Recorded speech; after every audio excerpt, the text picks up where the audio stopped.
Good morning and welcome to Beacon Unitarian Universalist Congregation and Summit, a community of compassionate dreamers and seekers of good, committed to feeding the human spirit while we work to heal the world. My name is Jamaine Cripe, and I serve as a member of your Lifespan Ministry team, working with our children and youth and families.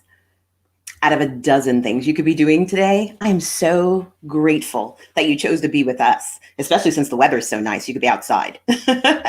So thank you for being a part of our community today. I hope that today's worship challenges you and inspires you to change and grow as you move forward on your own faith journey. I want to offer a special welcome to our new viewers and friends. We have two upcoming events I think that will be of interest to you. So please check them out in the chat boxes of our various social media, Facebook and YouTube. Starting Point is where your journey at Beacon begins. And it's today from 12:15 to 12:45, which is a little bit after social hour and service. And it's a place for you to learn more about Unitarian Universalism and about Beacon.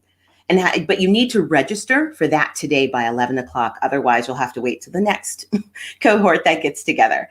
And the second thing, which happens at 12 o'clock, is Becoming a Beacon, where you learn how to be a bigger part of the community that we have here in our congregation. I am so grateful to be joined today by two of my favorite people in this work. Emilie, Missy, could you please introduce yourselves and say hello to our online congregation? Yeah, Jamaine, thank you. Thank you so much. I'm Reverend Emilie. I'm one of the ministers of Beacon. And Missy? I'm Missy Rogers, and I'm a member and supporter and cheerleader of Beacon. You're also a worship associate, right? I'm a worship associate, and I'm on our stewardship team. So, absolutely. Missy, it's so good to have you here. Jamaine, thanks for the warm welcome. Oh, thank you guys for being here too. So I want to invite us into our call to worship, and this is really a chance for you to arrive. And that's easier when we are in person. It is a little harder when we are at home with many distractions, like who's in the kitchen behind me. So I want to invite you to just really take a deep breath and to notice and allow yourself to be in the room. Let go of the notifications that are popping up on your screen. Let go of the distractions that are popping up in your room and really be here now. Our call to worship this morning comes from my colleague, Reverend Sharon Wiley. She says, "It is said that ministers are here to comfort the afflicted and afflict the comfortable. I say, we are all afflicted and we are all comfortable. May our time together this morning be a comfort and a confrontation. May we here find peace in times of tumult. And may we here invite tumult into lives of peace. May we find here calm in times of restlessness. May we here allow restlessness to evolve into action. Let this be the place you consider what you've never considered. Let this be the place you imagine for yourself something new and unthinkable. May this hour bring dreams of new ways of being into the world. And so come, let us worship together. And let us begin with Missy and our chalice lighting. Amen. As we gather this morning, let us think not just with logic, but with justice. See not just with our eyes, but with our souls. Touch each other, not physically, but with intention. Listen, not just with our ears, but with a desire to understand.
'Tis a gift to be simple, 'tis a gift to be free, 'tis a gift to come down where you ought to be. And when you find yourself in the place just right, 'twill be in the valley of love and delight. When true simplicity is gained, to bow and to bend we shan't be ashamed. To turn will be our delight, till by turning we come round right. 'Tis a gift to be simple, 'tis a gift to be free, 'tis a gift to come down where we ought to be. And when we find ourselves in the place just right, 'twill be in the valley of love and delight. When true simplicity is gained, to bow and to bend we shan't be ashamed. To turn will be our delight, till by turning we come round right.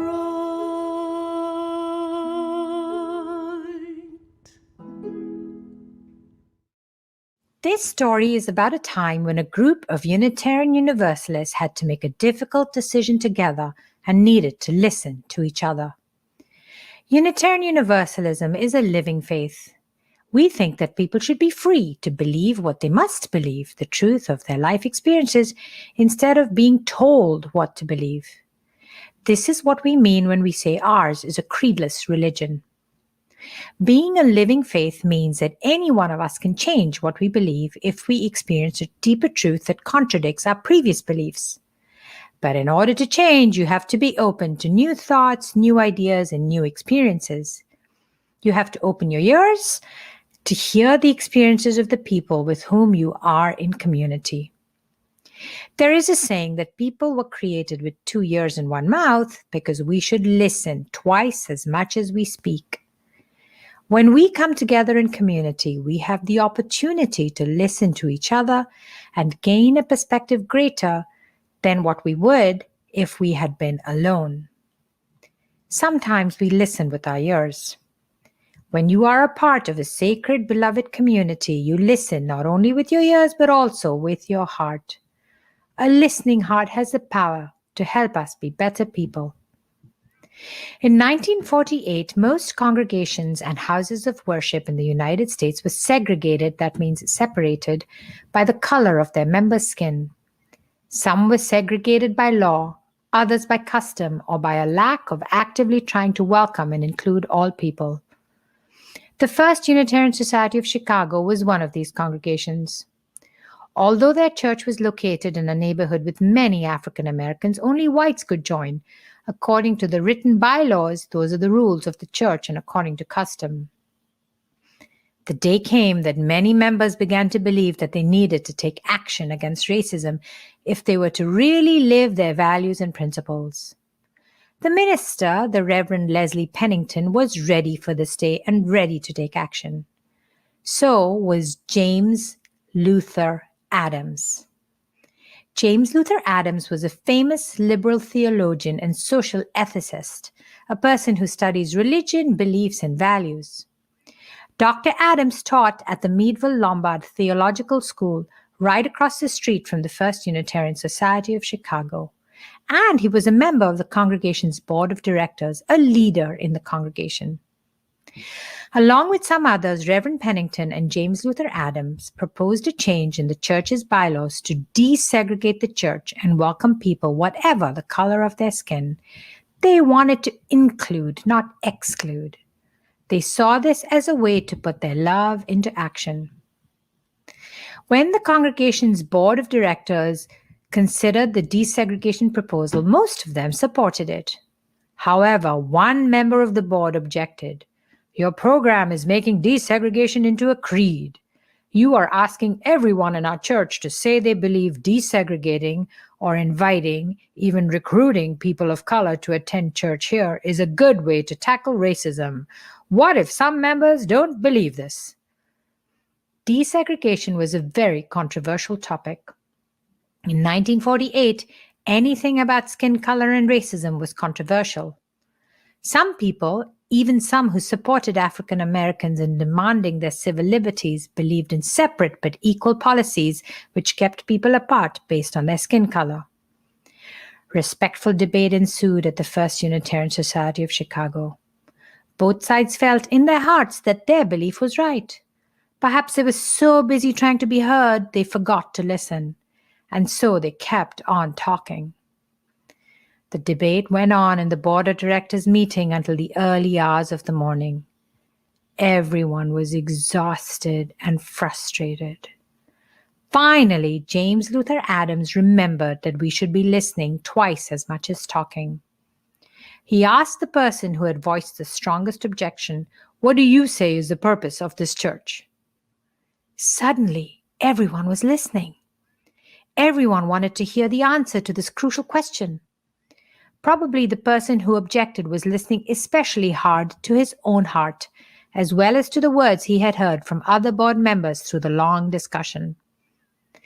The board member who opposed opening the church to people of color finally replied, "Okay, Jim, the purpose of this church is to get hold of people like me and change them." The First Unitarian Society of Chicago successfully desegregated. There are things that you know, and there are things that I know. When we are together and listening to each other with ears as well as hearts, we know more. Here ends our time for all ages.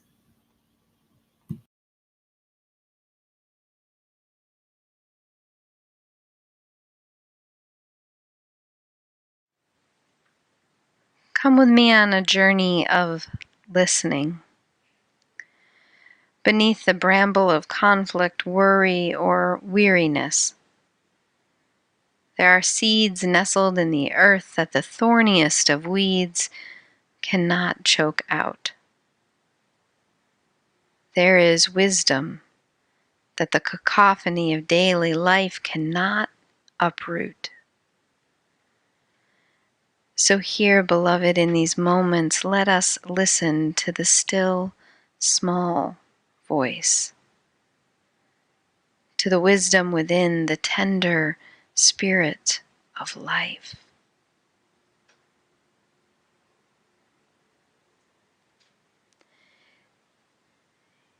This is not only in the thunderclap of the storm or the howl of the winds, but also, too, wisdom rests in the smallest of stirrings of life, the gentle breeze, even here in breath.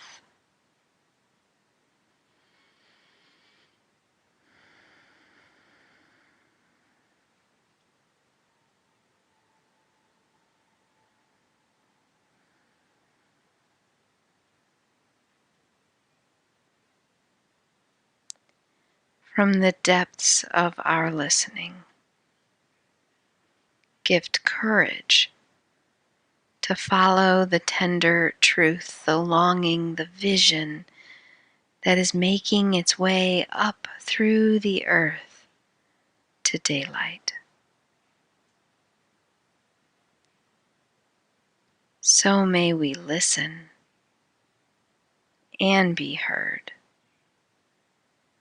Beloved, so may we receive and be held. Amen.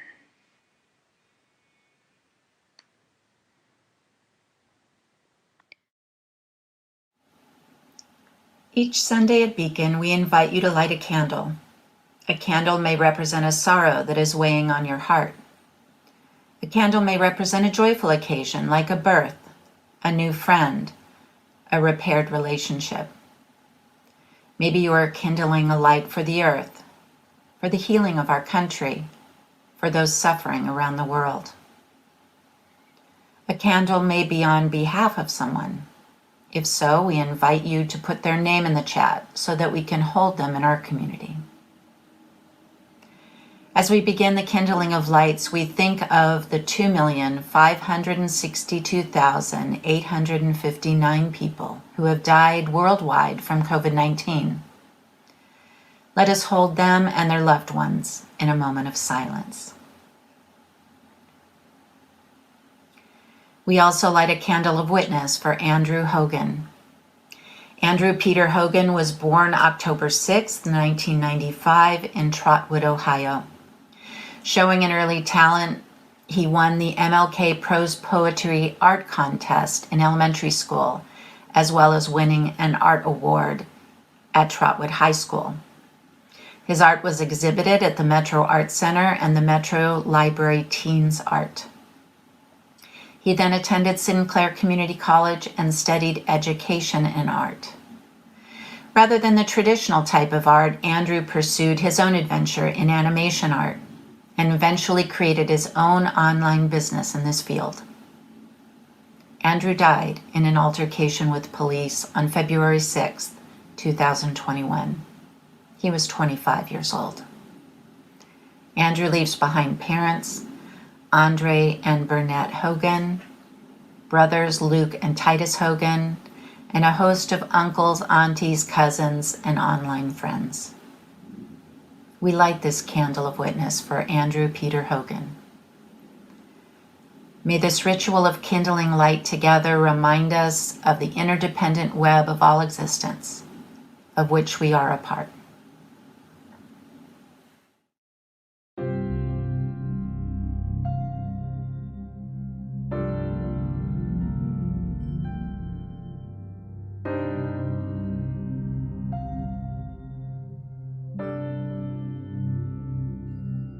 What wondrous love is this, oh my soul, oh my soul? What wondrous love is this, oh my soul? What wondrous love is this that brings my heart such bliss and takes away the pain of my soul, and takes away the pain of my soul.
Hi, my name is Jennifer Scarter McCann.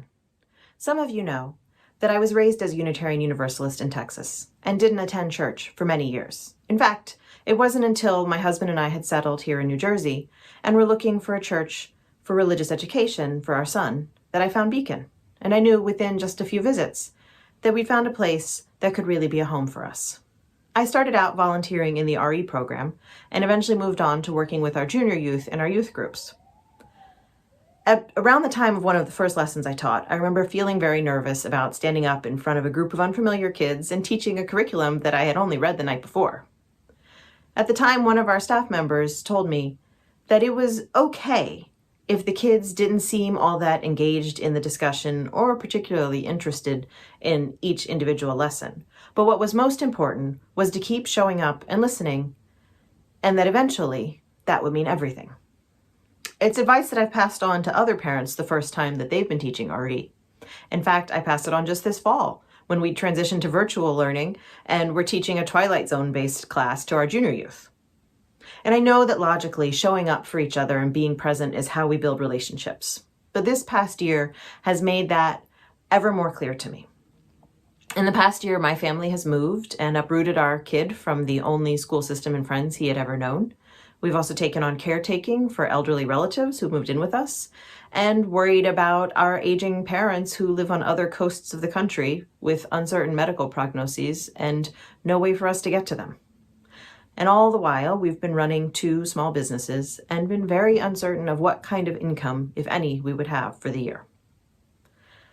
I know these problems are not unique, and in fact, they pale in comparison to what a lot of our friends and neighbors have been going through in this difficult year.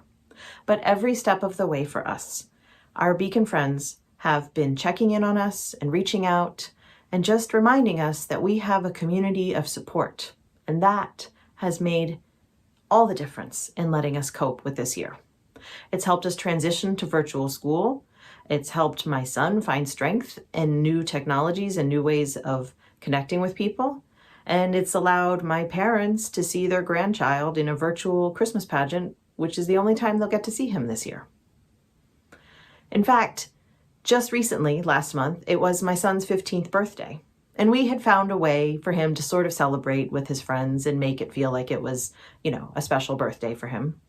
But at the last minute, Dr. Tuli Patel and our own Jamaine Cripe and a few of his Beacon friends showed up in our front yard just for a short outside visit to wish him a happy birthday. And late that night, he told me that it wasn't until his Beacon friends showed up that it really felt like his birthday and like it was a special time. And I know that seems like a really little thing, but over and over again this year, our community has made our problems their problems and our celebrations their celebrations. It's why even in a year when we can't give what we normally would, and we know that our Beacon community is carrying us more than they normally do, my family is still happy to support Beacon in whatever way we can. The truth is that we create this community called Beacon together, you and me, us. Our mission comes alive through our relationships, our voices, our songs, and our gifts. Now we'll move into a time where we give generously to support making that mission come alive in our lives and in the world. In a minute, you'll see ways you can contribute to Beacon. We invite you to lean into this practice of generosity. I know firsthand it makes a difference. Thank you.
With gratitude in my heart for Jennifer's story, for her sharing it with all of us, I'd like to invite you into what I call a sacred moment.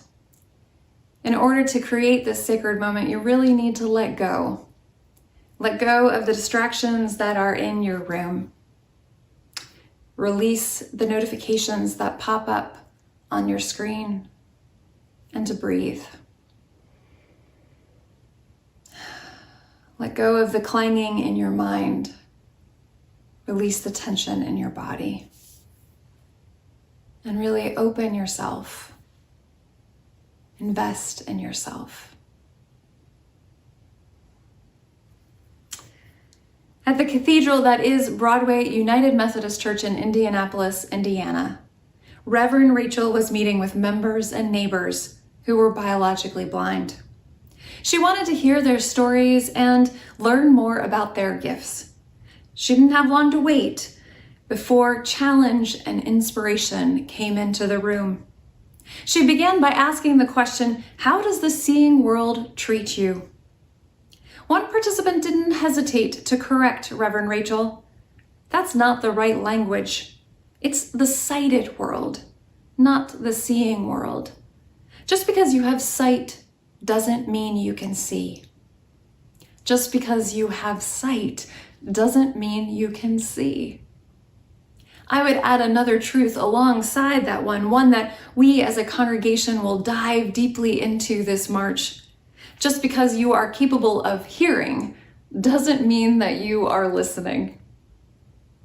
A person who does know how to listen is Damon Hargis.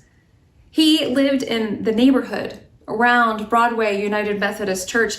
He was an artist who knew how to command a room. It was a gift, you see, that he had inherited from his grandfather. In the projects of South Bend, Indiana, his grandfather had planted a tree, called it a learning tree, where people would gather in the neighborhood. His grandfather would listen to the stories of the youth that walked by. He would welcome the wisdom stories of the elders around him. And so when Damon moved to Indianapolis, Indiana, he brought that inherited gift with him into his own neighborhood. And suddenly, even though he did not have a tree, he started knowing all of the stories of the neighbors around him. It made me wonder as I heard this story, how many of my neighbors' stories do I know? One day, Damon asked the ministers at Broadway if he could drop by church during the week, maybe during an evening meeting. He noticed that there are a lot of evening meetings at the church, and he wanted to introduce church members to his fellow neighbors. He would show up and say, oh, hey everybody, I'm really sorry to interrupt, I don't mean to, but I wanted to introduce you to my friend. We were just stopping by. Damon would then do this amazing thing. Not only would he say, this is my friend Kwanzaa, he would then share Kwanzaa's gift. Kwanzaa here is a gifted musician with his own reggae band. Robert is an amazing caretaker of his grandmother. Adele can cook the best Tex-Mex food I have ever eaten in my life. Neighbor after neighbor, gift upon gift. And there was a sudden magic that happened because, of course, the neighbor hadn't named that gift, hadn't remembered naming that gift, but they heard it and their world opened up. And the church members, their world opened up too. Suddenly, the neighborhood that had seemed impoverished before now was filled with gifts, and they began investing in one another. Damon listened to his neighbors, and through his listening, his eyes were opened to their gifts.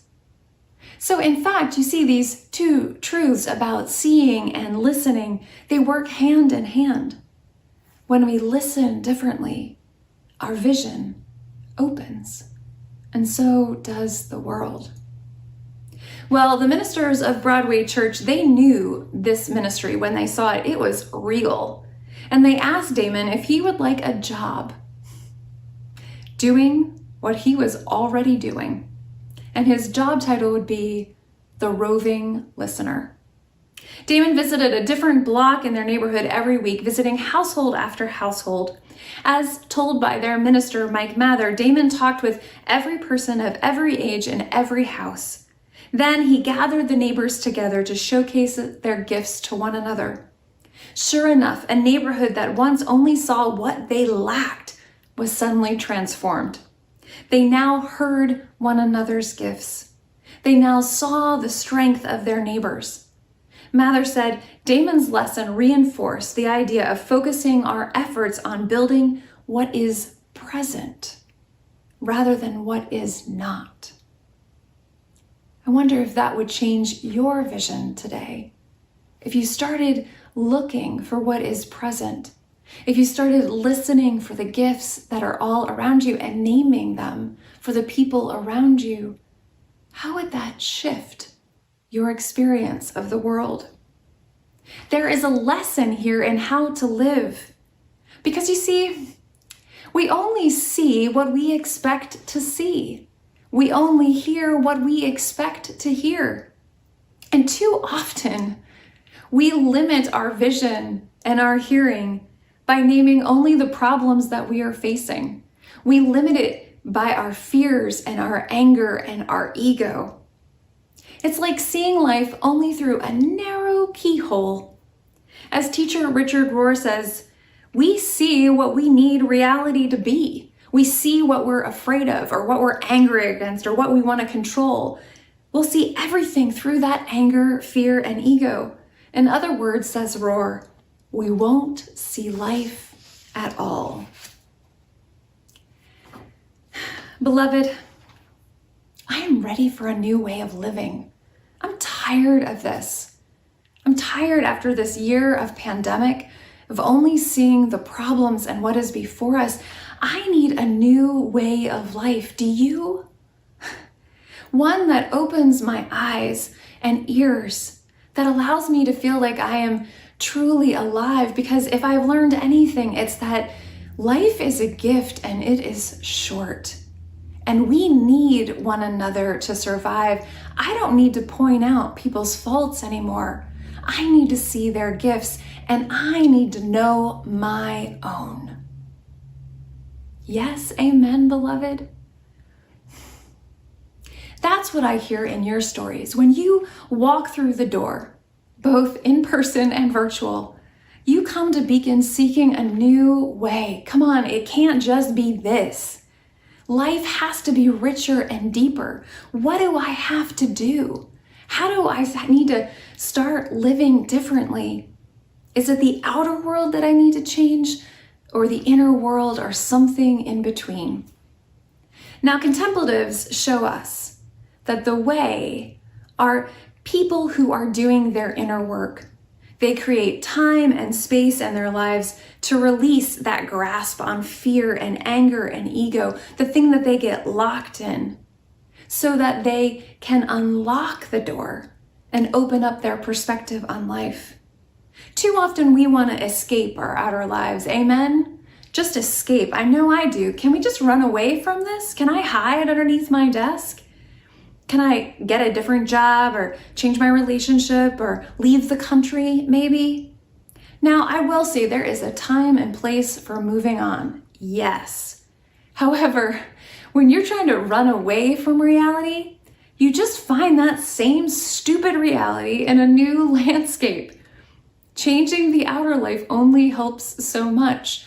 I don't know about you, but I often find myself like, I am here again. Richard Rohr reminded me this week that contemplatives, they do see what is. They're not Pollyanna. They see whether what they're facing is favorable or not, whether it meets their needs or not. They see whether they like it or not, or whether it causes weeping or rejoicing. But they have a larger perspective on it. They're able to see it from a distance and see that there are other things there. They're not so locked in. Because Rohr reminds us that when we're living out of our fear and our anger and our ego, it can lead us to some pretty bad places. He says, no one willingly does evil. Now, we're Unitarian Universalists. We believe in the inherent worth and dignity of every person. So when he says no one willingly does evil, we gotta go there with him. Each of us has put together a construct by which we explain why we do what is necessary and good. This is the specialty of the ego. I hate to tell you, the small or false self that wants to protect its own agenda and its own project and put it up on the public stage. And so We need one another. We need support in unmasking our false self and in distancing ourselves from our illusions, distancing ourselves from that small self. For this, it is necessary to install what is called an inner observer. Now, I know what you're going to say because you actually say it to me when we're talking one-on-one. When we get to this point, you say, you're going to want me to meditate, aren't you? I hate meditation. That's what you say to me. No, I'm not. I'd like you to consider fishing, okay? Let me tell you about Barbara Holmes, who practices contemplation through fishing. She says, my parents had to struggle. They were raising me in the time of Dr. King, and suddenly Martin Luther King had opened our lives from that keyhole to this larger vision, a new way for African Americans. And the cheer and the rallying cry behind us was, go as far as you can go as fast as you can, get as many degrees as you can. You now have the chance to be somebody. And she listened to that. Barbara listened to her parents and she ran as hard as she could. How many of us are trying to do that? Not only for ourselves, but the people behind us. We're running as fast as we can.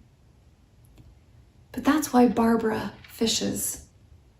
Because she needs a space and a place where she can stop running and just learn how or remember how to just be.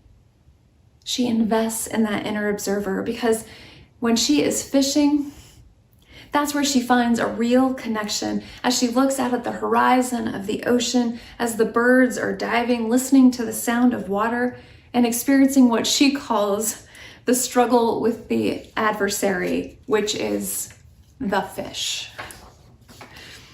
I want to tell you, Barbara doesn't fish alone. She needs her husband, George, actually, because she hates the idea of fishing. She is one of the Gullah women. She is a shaman in her family, and so she is very opened up. She doesn't like to watch violent movies. She doesn't like to kill things. She can't put the live bait on the hook. So she needs a partner, someone that can help her do it. She and her husband, George, they don't talk a lot when they're in the boat.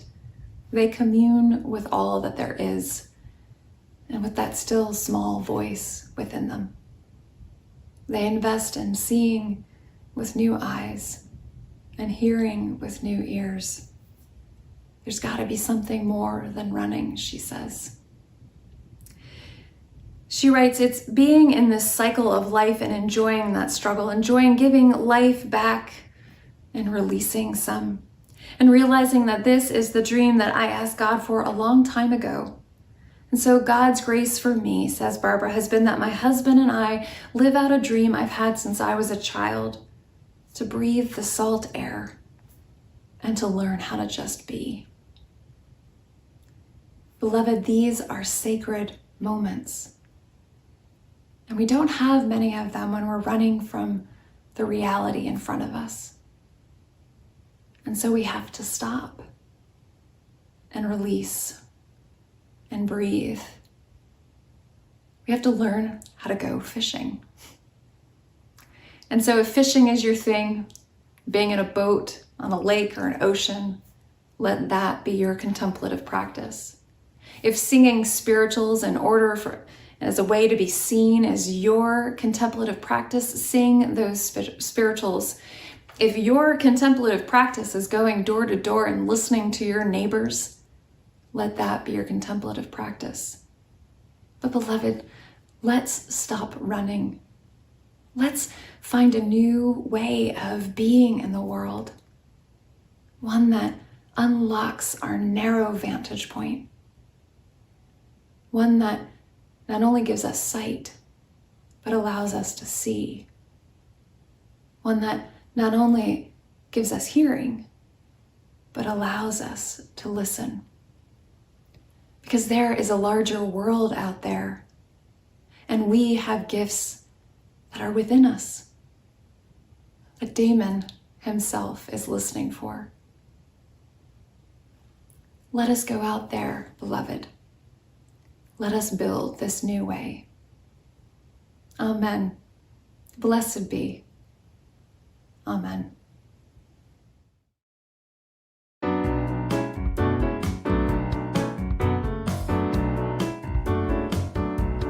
We are building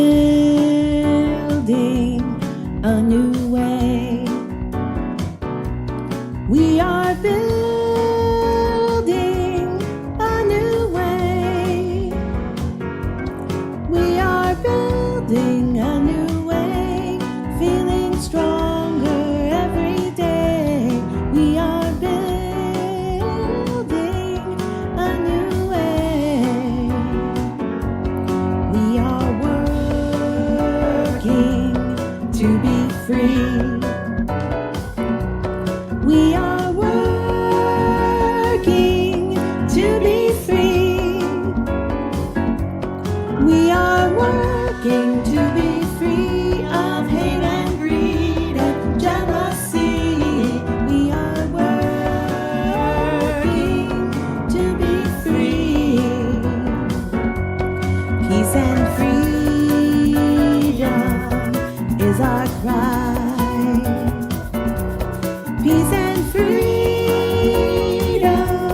is our cry. Peace and freedom is our cry. Without these, this world will die. Peace and freedom is our cry. Peace and freedom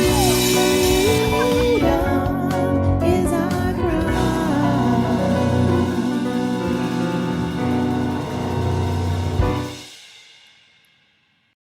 We are building a new way of being together in our homes, in our communities, and in worship, finding that we can still be connected as a family of faith, even under social distancing rules. Thank you, Dr. Tuli, for the reminder that for us to change and become the beloved community, we must put our love into action, taking every opportunity to listen twice as much with our ears and our hearts as we speak. Thank you, John and Misa, for the beauty of your musicianship, which helps us take in the deeper messages within the music you share. Finally, thank you, Reverend Emilie, for encouraging us to create space and bring silence into our daily lives so we can nurture our souls and create the changes this world so desperately needs. Beacon, it's now up to you to act. Commit to create sacred moments. Go fishing. Wake up singing a spiritual. Start a conversation that moves us from sight to truly seeing, that moves us from hearing to truly listening. We are building a new way, beloved. Let us begin today. Amen, Ashe, and blessed be.